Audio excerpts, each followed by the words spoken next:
우리가 계속해서 이제 기도학교의 내용을 마무리해가고 있는 상황 중에 있습니다. 이제 얼마 남지 않았습니다. 이제 이 기도학교의 내용을 통해서 이제 우리가 기도에 대해서 계속 배우고 있어요. 그래서 이제는 우리가 기도가 이제 무엇인지, 기도가 무엇이라고 말해야 될지 이제 어느 정도 정리를 하셨을 것 같습니다. 특별히 기도에 대해서는 이제 부정적인 생각보다는 이제 좀 더 긍정적인 생각을 하시게 될 거라고 생각해요. 그러면 다시 한번 정리해 볼까요? 기도가 무엇이죠? 기도는 하나님의 일이죠. 그리고 끝까지 기도하면 결국 어떻게 된다고요? 반드시 하나님의 응답이 있다라고 말씀을 들었습니다. 그런데 여전히 기도에 대해서 생각할 때 기도에 대해서 부담스러워 하시는 분들이 있어요. 기도라는 것은 분명히 하나님의 일이고 하나님께서 반드시 응답하시는 것이라고 믿고 있으면서 마음 한구석에는 여전히 기도는 힘들고 기도는 어려운 것이라고 생각한다는 거죠. 여러분은 어떠십니까? 여러분도 여전히 그런 생각을 갖고 계시나요? 아니면 여전히 그런 생각을 갖고 계셔서 기도합시다, 기도해야죠 라는 말이 들릴 때마다 혹시 여전히 부담스러운 마음이 생기시지는 않으시나요? 많은 분들이 기도의 능력을 믿는다라고 말합니다. 그런데 기도의 자리로 나아가는 것은 부담스러워하는 거죠. 왜 그럴까요? 정말 기도하는 것이 힘들어서 그럴까요? 여러분, 다시 질문할게요. 여러분은 어떠세요? 여러분, 기도합시다라고 말하면 여러분의 마음은 어떠세요? 정말 같이 기도하고 싶은 마음이 너무 불일 듯이 들어서 언제부터 시작할까요? 뭐 이런 생각이 드시죠. 당연히 우리 안성열린교회는 기도합시다 그러면 내가 금식하고라도 가겠다고도 말씀하실 분이라고 믿고 있습니다. 네, 아멘이 부담스러운 아멘이었어요. 그럼 왜 우리가 기도하는 게 힘들죠? 정말 기도라는 것 자체가 너무 힘든 일이어서 그럴까요? 아니면 기도하기 위해서 시간을 내는 것이 너무너무 어려워서 내가 너무 바빠서 힘든 것인가요? 아니면 내가 기도할 장소를 마련하는 거, 뭐 지난 시간에도 계속 기도의 골방을 만들어라 뭐 이런 얘기를 계속 들었는데 우리의 공간 안에 내 공간도 없고 골방을 만들 수도 없으니 기도하는 것은 어렵다라고 혹시 생각하지 않으시나요? 정말 기도가 여러분 부담스러운 것입니까? 아니죠. 기도가 부담스러운 이유는요, 내 기도가 마치 그냥 단순히 기도만 한다고 생각되기 때문에 부담스러운 거예요. 무슨 말이냐면 내가 아무리 기도해도, 내가 아무리 열심히 기도해도 내 기도에 어떤 응답이 없을 거라는 그런 불신, 그 불신이 우리를 지치게 만드는 거죠. 우리가 기도하기를 부담스럽게 만드는 거예요. 왜 그렇습니까? 우리가 응답하시는 하나님을 신뢰하지 못하기 때문에 그런 것이죠. 그래서 기도하자라고 말하면 부담스러운 거예요. 기도해도 아무 소용이 없을 것처럼 생각이 되는 거죠. 그런데 여러분 한번 생각해 볼까요? 우리 장로님부터 뭐 우리 임달근 성도님도 계시고 우리 농사 짓는 분들이 여러분 계세요. 이제 이 한 해 2025년 동안 얼마나 고생하셨어요. 농사를 짓는다는 것은 정말 쉬운 일이 아닌 것 같습니다. 너무 힘든 일이죠. 그런데 농사를 지을 때 어때요? 어떻게 농사를 지으십니까? 지난 여름 어떠셨어요? 특별히 이번 여름 너무너무 더웠잖아요. 이 무더위 속에 얼마나 힘들게 농사를 지셨어요. 그러면 그 힘든 가운데 어떤 마음으로 농사를 지셨죠? 이 무더위와 싸우면서 왜 그렇게 힘든 시간들을 보내셨죠? 할 일이 없어서 그러신 것일까요? 시간이 남아 돌아서 그런 농사를 지으신 것이 아닌 거죠. 분명 농사를 짓는 일은 너무너무 힘든 일이지만 이 힘든 일이 지나가면 어떤 일들이 이루어지죠? 이 힘든 일을 통해서 나의 이 수고에 대한 열매를 거둘 것이라는 그 믿음이 있기 때문에 그래요. 그래서 작은 씨앗을 하나를 심을 때도 이 작은 씨앗에서 하나 심었으니 하나 열매 맺겠지를 우리가 기대하지 않죠. 이 작은 씨앗 하나하나를 심으면서 30배, 60배, 100배의 열매를 기대하면서 우리가 믿으면서 그렇게 씨앗을 심는 겁니다. 그래서 농부가 이 무더운 여름일지라도 땀을 흘리는 것이 전혀 어려운 것이 아니죠. 왜 그렇습니까? 이 땀을 통해서 내가 30배, 60배, 100배의 열매를 맺을 것이다 라는 믿음이 있기 때문에 그런 거죠. 그래서 땀을 흘려도 힘들지 않죠. 아무리 힘들어도 내가 왜 괜히 이런 시간을 가졌는가 후회하지도 않습니다. 그냥 기쁨으로 땀을 흘리면서 더 많은 수확을 기대하고 믿게 되는 거죠. 우리의 기도가 바로 이 농부의 수고와 같다라는 거예요. 땀을 흘리며 심는 농부의 수고처럼 우리의 기도도 마찬가지라는 겁니다. 우리가 심은 대로 열매를 거둔 것처럼 우리가 기도한 만큼 우리의 기도의 응답을 경험하게 된다라는 것입니다. 지금의 우리의 기도가 아무 응답이 없을 수도 있어요. 당장 응답이 없을 수도 있어요. 그렇지만 기도하면 반드시 하나님의 때에 하나님의 뜻에 안에서 열매가 맺혀진다라는 것입니다. 그래서 이제는 우리가 기도에 대한 생각을 바꿔야죠. 이 기도는 정말 하기 힘든 어려운 노동이 아니다라는 겁니다. 하나님께서 우리에게 주시는 아주 기대되는 시간, 아주 행복한 시간이 되어야 하는 줄 믿습니다. 기도의 시간에 나오시기를 바랍니다. 우리가 함께 나누려고 하는 내용은 이 기도의 확신과 능력에 대한 이야기입니다. 오늘 본문의 내용은 선지자 엘리사가 수넴 여인의 죽은 아들을 살려주는 이야기죠. 이 이야기를 통해서 우리가 배워야 할 것이 있어요. 그것은 기도는 어떻게 하는 거냐면 포기하지 않고 해야 한다라는 겁니다. 오늘 엘리사의 기도를 통해서 포기하지 않는 이 기도의 힘이 무엇인지 그 승리의 원리들을 발견하게 되시기를 바랍니다. 사랑하는 여러분, 우리는 어떻게 보면 기도에 대해서 너무너무 잘 알고 있어요. 그렇죠? 제가 이 설교를 하는 것 자체가 부담스러울 만큼 우리가 이미 기도에 대해서 많은 경험들이 있어요. 기도가 무엇인지, 어떤 능력이 나타나는지 우리의 머리로는 이미 너무너무 잘 알고 있다라는 거죠. 그런데 다시 정리해 볼까요? 기도는 뭐라고요? 기도는 하나님의 일이죠. 기도는 반드시 응답됩니다. 자, 여러분, 이 사실을 누가 부인할까요? 혹시 이 문장에 대해서 목사님 이거 아닌 것 같습니다 라고 말씀하실 분이 계실까요? 아니요. 우리 모두 다 인정하고 우리 모두 다 그렇게 생각합니다. 그런데 우리가 기도해도 응답이 되지 않는 현실을 마주칠 때마다 우리는 이 말씀이 믿어지지가 않는 거예요. 그래서 우리가 기도하는 것에 있어서 너무 쉽게 낙심하고 그렇게 포기하게 되는 것이죠. 우리가 기도의 능력은 너무너무 잘 알고 있는데 우리는 너무 쉽게 기도하기를 또 포기한다는 거예요. 왜 그럴까요? 오늘 우리가 소망하는 이 영적 성장을 이루기 위해서는 이 근본 원인을 알아야 됩니다. 그리고 그 원인을 알고 넘어갈 때 우리에게 영적 성장이 일어날 줄 믿습니다. 우리가 계속 기도하기를 포기하게 되는 이유를 먼저 3가지를 살펴보겠습니다. 우리가 지난 시간에도 보았던 내용들을 다시 한번 정리할 건데요. 우리가 기도하기를 포기하게 되는 이유가 무엇이었죠? 그것은 우리의 본성 때문에 그렇다라고 말씀드렸어요. 여러분, 우리의 인간의 본성은 어떻습니까? 우리의 마음은 어때요? 늘 어떻다고요? 부정적이라고 말씀드렸어요. 우리가 기도하려고 할 때마다 우리 안에서 우리 내면에 소리가 들려오는 거죠. 뭐라고 소리가 들려옵니까? 꼭 기도해야 되냐? 기도가 정말 답이냐? 기도해도 소용없을 거야. 지난번에도 안 됐잖아. 지금 기도하는 건 응답이 있니? 이런 부정적인 말들, 나는 믿음이 부족해 라는 그런 부정적인 생각들이 우리 안에 있다라는 거예요. 그래서 그런 여러 가지 생각들이 우리가 기도하려고 할 때마다 기도하기를 주저하게 만들고 기도하기를 포기하게 만들죠. 이것은 믿음이 약한 몇몇 사람의 문제가 아니라는 겁니다. 우리가 전에 살펴본 것처럼 엘리야도 그랬잖아요. 엘리야는 어떤 사람이었죠? 능력의 선지자였죠. 정말 이스라엘의 우상 숭배에서 돌이키기를 그 오랜 시간 기도했는데 결국 자기 자신만 남았다라는 것을 확인하고 어떻게 합니까? 자신의 인생을 포기하려고 합니다.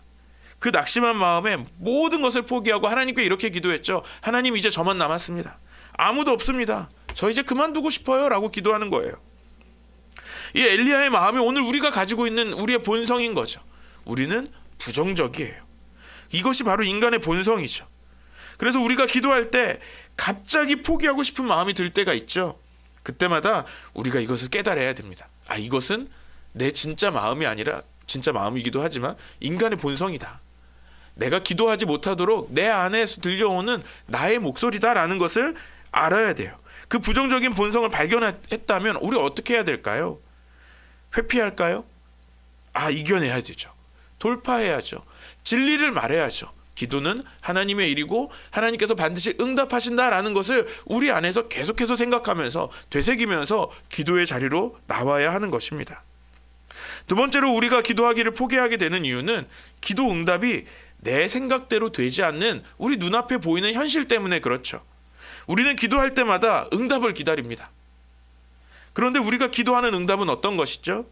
내가 기도할 때 기도하는 즉시 내가 그 원하는 시간에 맞게, 또 내가 생각하는, 내가 기도했던 대로, 주로 기도할 때 이런 분들의 기도하는 방식은 내가 원하는 방식만을 구해요. 그럼 내가 원하는 방식대로 즉각 이루어지기를 우리가 구하죠. 그런데 현실은 어때요? 그렇지 않을 때가 많죠. 오늘 본문에서 엘리사의 종인 게하시도 마찬가지입니다. 본문 31절 말씀을 다시 한번 읽겠습니다. 시작. 게하시가 그들보다 먼저 가서 그 아이의 얼굴에 지팡이를 올려놓아 보았으나 아무런 소리도 없었고 아무런 기척도 없었다. 게하시가 엘리사를 맞으려고 되돌아와서 그에게 말하였다. 아이가 깨어나지 않습니다. 수넴 여인의 아들이 죽었다는 소식을 듣고 엘리사가 제일 먼저 게하시를 보내죠. 게하시가 엘리사의 지팡이, 그 능력의 지팡이를 가지고 갑니다. 그런데 이 능력의 지팡이를 가지고 어떻게 하죠? 아마도 스승인 엘리사에게 배운 대로 그의 머리에, 얼굴에 갖다 대고 올려놓고, 지팡이를 올려놓고 기도했어요. 어떻게 기도했을까요? 죽은 아이가 살아나야 되는데 아주 믿음으로 깨어나라 이랬을까요? 아마 간절히 기도했을 거예요. 정말 목이 터져라 기도하지 않았을까요? 그런데 어떤 일이 벌어집니까? 아이에게 어떤 변화도 일어나지 않았다라는 거예요. 그래서 엘리사가 찾아와서, 엘리사도 다시 오죠. 엘리사가 찾아와서 기도했을 때도 마찬가지입니다. 엘리사가 처음 기도했을 때 그 아이의 몸은 조금씩 따뜻해졌을 뿐이지 깨어나지는 않습니다. 만약에 우리의 모든 기도가 즉시 응답이 되지 않는다면 어떻게 될까요? 즉시 응답된다면 어떻게 될까요? 우리가 기도하는 즉시 응답되는 거예요. 제가 늘 말씀드리지만 기도하는데 갑자기 띵동, 저에게 물론 이런 경험들이 있긴 합니다. 즉시 기도할 때 응답 주신 은혜가 있어요. 그러면 어떻게 돼요? 이게 기도구나라고 생각되죠. 그럼 어떻게 돼요? 우리가 기도하는 게 재밌죠. 응답을 경험하면 기도하는 게 정말 재밌어요. 더 기도하고 싶어요. 그런데 우리가 응답을 경험하지 못하면 어떻게 됩니까? 기도하고 싶지 않죠. 포기하고 싶어집니다. 중요한 것은 기도는 우리의 생각대로만 되는 것이 아니라는 겁니다. 하나님의 뜻을 이루는 거룩한 능력이라는 것을 여러분 기억해야 합니다. 그래서 아무리 기도 응답이 우리의 눈앞에 쉽게 보이지 않을지라도 우리가 포기하지 말고 기도해야 하는 것이죠. 세 번째로 우리가 기도를 포기하는 이유는 우리 인간의 지각이 제한적이기 때문에 그렇습니다. 여러분, 우리가 무엇인가를 알 때는 어떻게 알죠? 오감을 다 써야 되지 않습니까? 우리가 막 보고 듣고 씹고 뜯고 맛보고 즐기면서 막 여러 가지로 이것에 대해 이것이구나라고 이야기할 수 있죠. 경험해야 되는 거죠. 인도의 우화 중에 3명의 장님이 코끼리를 만져보고 코끼리가 어떻다라고 말하는 우화가 있어요. 인도의 왕이 장님들을 불러다가 코끼리를 만져보게 하면서 이 코끼리가 어떤지를 설명하라고 합니다. 어떻게 합니까? 어떤 장님은 코끼리를 만져보고 이야기합니다. 상아를 만진 그 장님이 이야기하죠. 코끼리는 무 같아요. 딱딱한 무 같아요. 또 어떤 장님은 코끼리의 코를 만지면서 이야기합니다. 이거 뱀 같은데요? 뱀 아닌가요? 또 어떤 장님은 코끼리의 다리를, 이 큰 다리를 이렇게 딱 아름들이 이 다리를 안으면서 이야기하죠. 코끼리는 기둥이네요. 여러분, 이 이야기가 무엇을 이야기하는 거죠? 우리가 가진 지각은 한계가 있다라는 거예요. 우리가 아무리 보고 듣고 씹고 맛보고 즐기고 여러 가지를 해도 우리가 경험한 것은 극히 일부분일 뿐이라는 겁니다. 장님들이 그 거대한 코끼리를 만지고 그 일부분만 본 것처럼 우리의 경험도 어떻게 보면 너무 작은 것이죠. 그래서 우리가 그것을 전부라고 판단하고 쉽게 포기할 때가 있다라는 겁니다. 오늘 본문의 수넴 여인도 마찬가지죠. 수넴 여인이 이 아들을 어떻게 얻었는지 여러분 기억하십니까? 엘리사가 와서 기도해주고 태의문이 열리고 아들을 얻었어요. 이 아들을 얻은 것부터 기적을 경험했다고요. 그런데 이 아들이 죽자마자 어떻게 고백합니까? 그 은혜, 받았던 은혜를 잊어버려요. 그냥 내 눈앞에 보이는 현실만 보는 거죠. 내가 언제 아들을 달라고 했습니까? 이렇게 데려가실 거면 왜 주셔서 저를 괴롭게 합니까? 라고 아들을 구했던 자기 자신의 모습을 잊어버려요. 그렇게 원망합니다. 수넴 여인의 시각이 여러분 얼마나 제한적입니까? 하나님이 주신 은혜는 기억하지도 못하고 보지도 못하고 있어요. 더 크신 하나님의 계획을 모른다는 거죠. 여러분, 우리도 마찬가지예요. 우리의 삶에 있어서 조금의 문제가 발생될 때 여러분 우리는 그 문제만 보지 않습니까?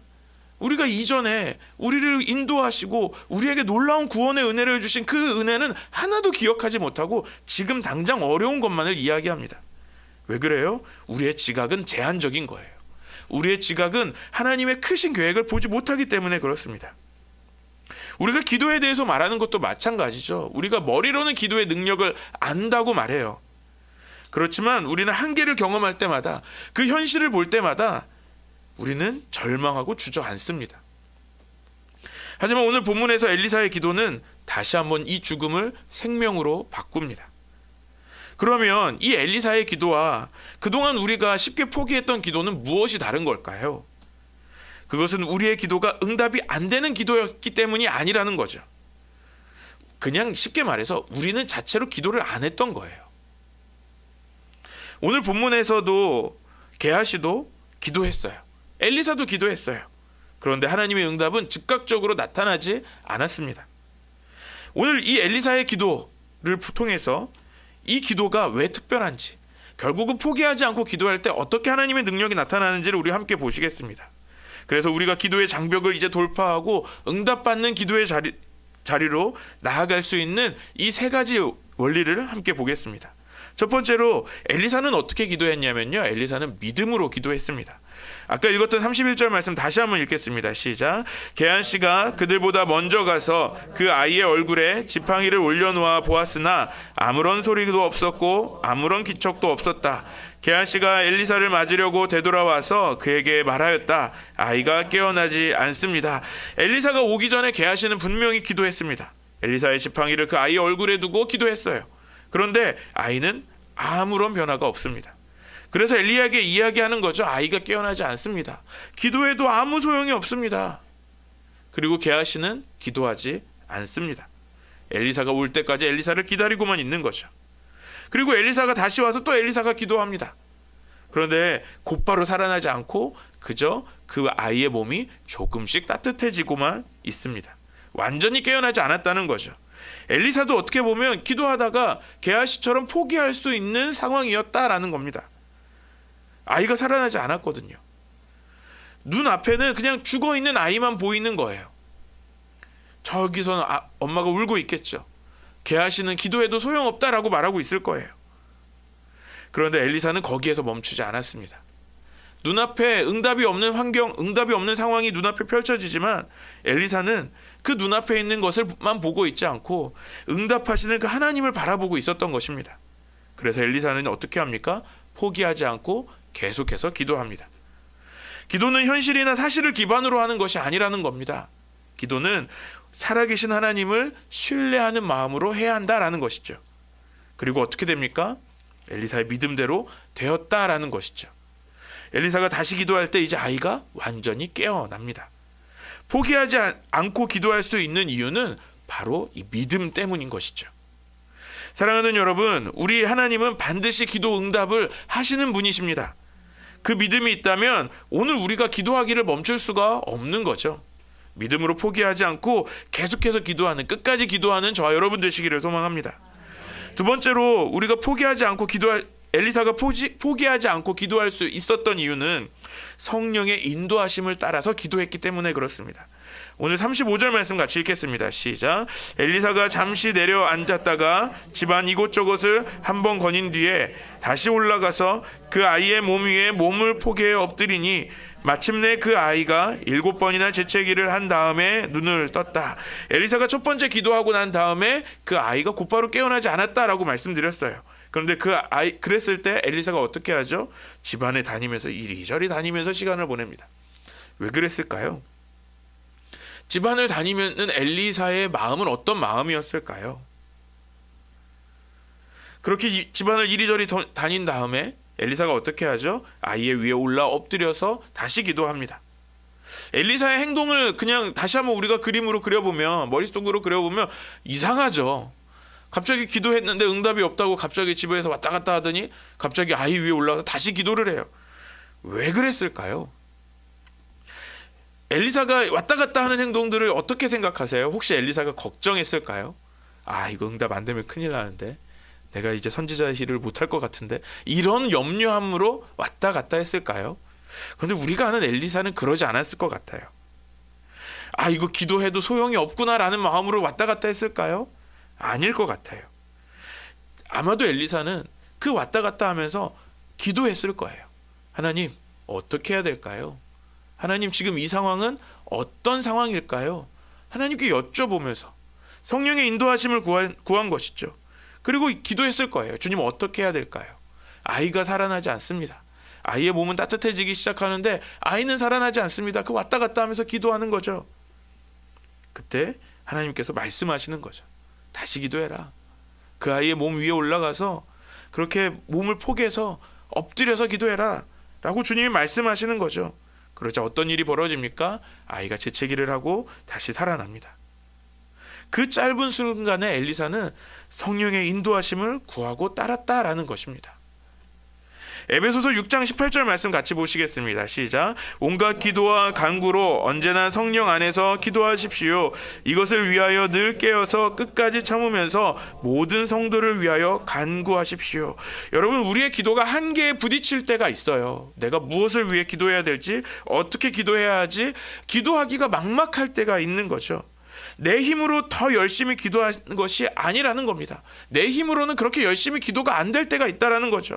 그렇지만 성령 안에서, 그러니까 성령 하나님의 도우심을 받으면 우리가 기도할 수 있다라는 것입니다. 성령의 인도하심을 따라서 기도할 때 우리는 기도하기를 포기하지 않게 되는 것이죠. 세 번째로 엘리사는 이루어질 때까지 기도합니다. 오늘 엘리사는 한두 번 기도하고 그만두지 않았다라는 겁니다. 어떻게 기도해요?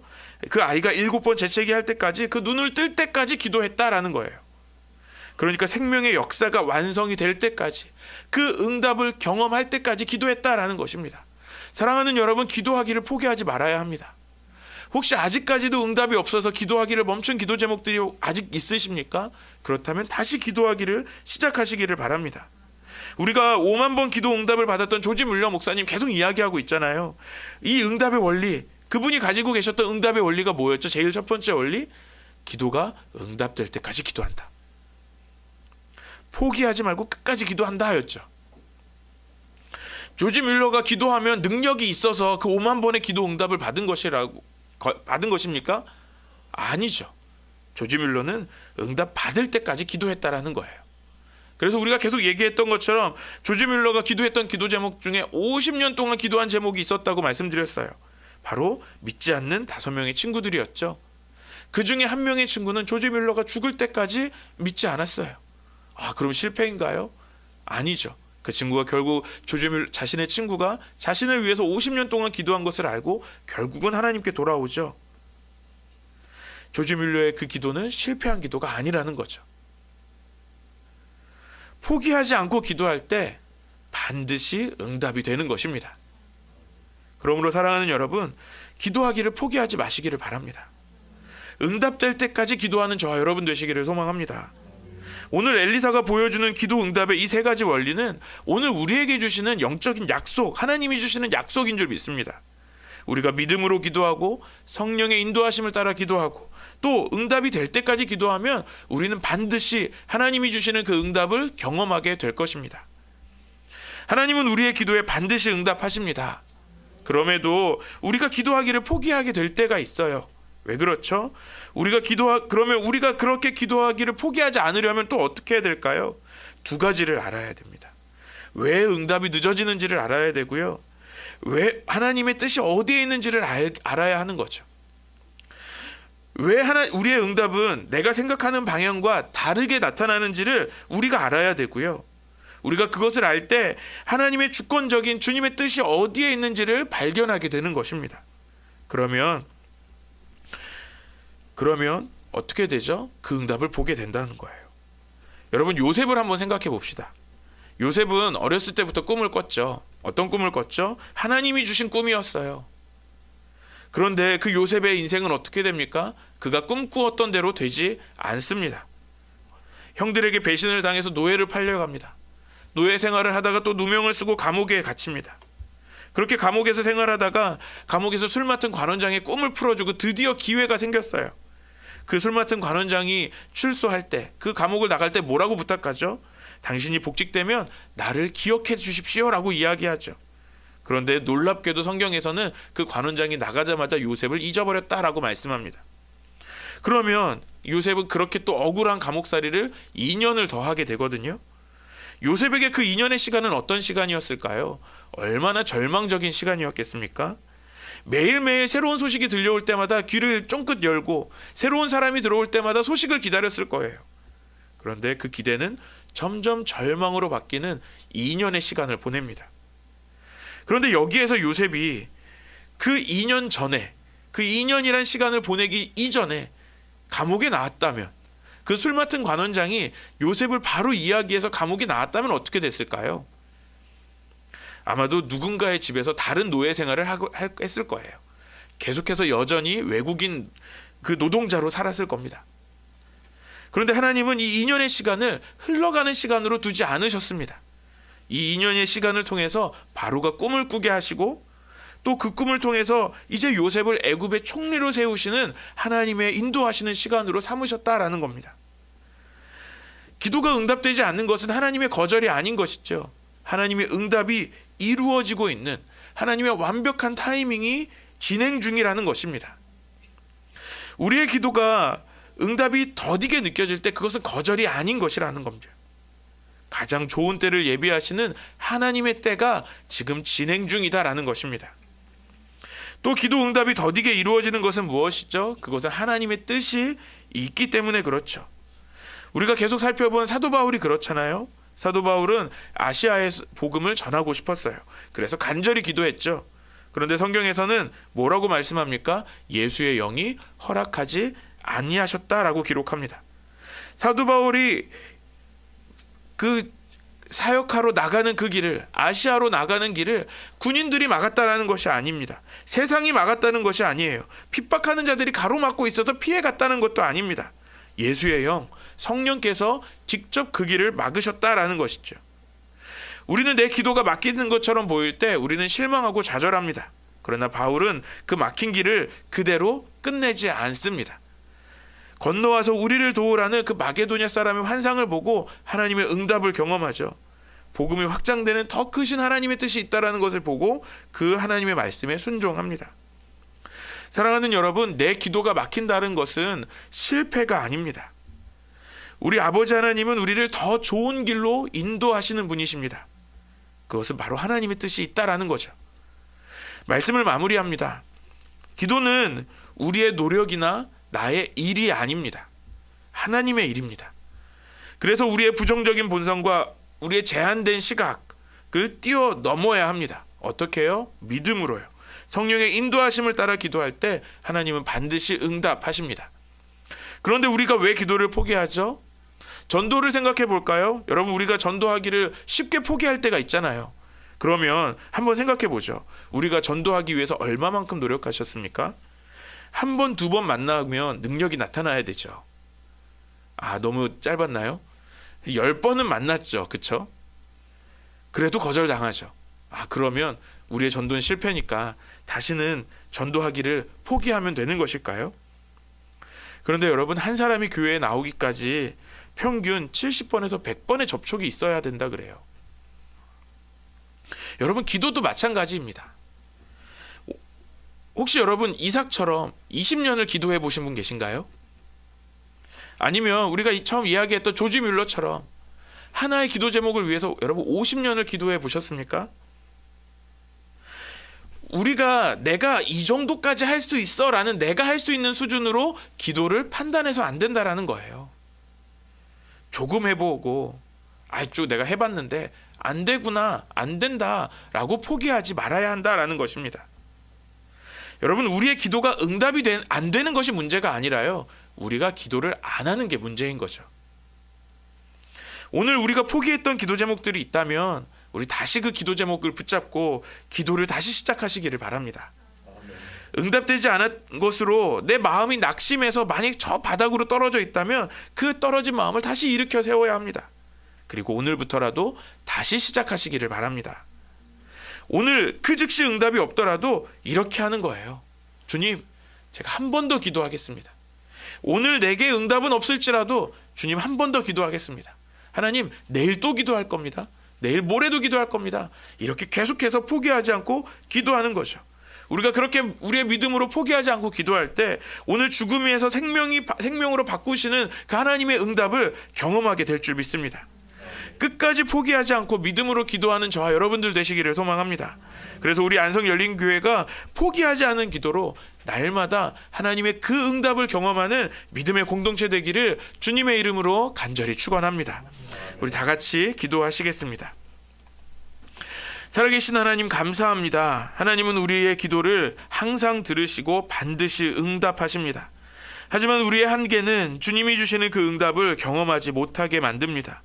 나의 부정적인 본성과 내 눈앞에 보이는 현실, 그리고 그것을 제대로 볼 수 없는 제한된 나의 지각은 하나님의 때와 뜻을 보지 못하게 만듭니다. 기도가 응답되지 않았다는 그 절망만을 우리 안에 만들어 놓습니다. 이제는 우리가 하나님께서 우리의 기도에 응답하심을 믿고 다시 한번 포기하지 않고 기도하겠습니다. 믿음으로 성령의 인도하심을 따라 응답을 받을 그때까지 기도하겠습니다. 아버지 하나님, 당신의 그 놀라운 때와 뜻으로 우리에게 응답하여 주시옵소서. 날마다 주님이 주시는 그 응답을 경험하게 하실 줄 믿습니다. 감사드리며 예수님의 이름으로 기도드립니다. 아멘.